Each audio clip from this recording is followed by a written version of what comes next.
Iran ও ইসরায়েলের মধ্যে টানা কয়েকদিনের সংঘাতে উত্তপ্ত পুরো মধ্যপ্রাচ্য। উভয় দেশই পাল্টাপাল্টি হামলা চালিয়ে যাচ্ছে এবং এতে ঘটছে প্রাণহানির ঘটনাও। এমন অবস্থার মধ্যেই পারমাণবিক অস্ত্রধারী দেশ পাকিস্তানকে হুমকি দিয়েছে ইসরায়েলের সাবেক একজন মন্ত্রী। সম্প্রতি ইরানের অভিযান শেষ হলে পাকিস্তানের পারমাণবিক কর্মসূচি ভেঙে দেওয়ার দিকে মনোযোগ দেওয়ার কথা বলেছেন ইসরায়েলের সাবেক মন্ত্রী মের মাসরি। তিনি ইসরায়েলের সাবেক উপপ্রতিরক্ষা মন্ত্রী ও লেবার পার্টির কেন্দ্রীয় কমিটির সদস্য। বৃহস্পতিবার ১৯ জুন রাতে এক প্রতিবেদনে এই তথ্য জানিয়েছে পাকিস্তানি সংবাদ মাধ্যম এক্সপ্রেস ট্রিবিউন। সংবাদ মাধ্যমটি বলছে, ইসরায়েলের সাবেক উপপ্রতিরক্ষা মন্ত্রী ও লেবার পার্টির কেন্দ্রীয় কমিটির সদস্য মের মাসরি সামাজিক যোগাযোগ মাধ্যমে পাকিস্তানের পারমাণবিক কর্মসূচিকে হুমকি দিয়েছেন।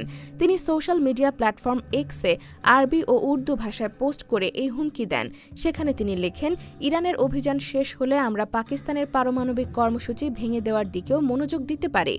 তিনি আরও লেখেন, পাকিস্তান ইরান থেকে খুব দূরে নয়, আপনার উপলব্ধিই যথেষ্ট।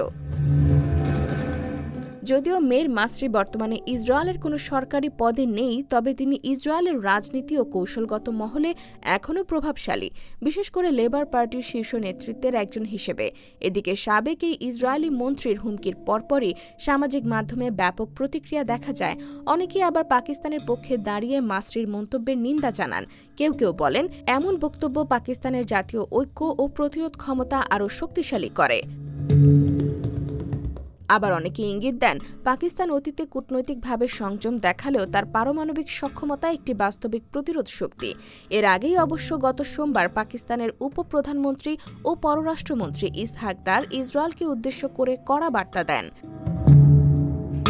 তিনি বলেন, আমাদের বার্তা খুবই পরিষ্কার, ইসরায়েল যেন পাকিস্তানের দিকে চোখ তুলে না তাকায়। তিনি আরও বলেন, পাকিস্তান সম্পূর্ণ সতর্ক অবস্থায় আছে এবং যে কোনো আগ্রাসনের জবাব দিতে প্রস্তুত ও সক্ষম।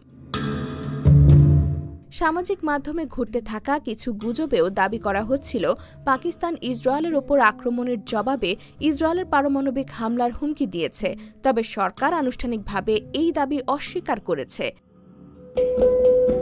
IBTV USA, new York.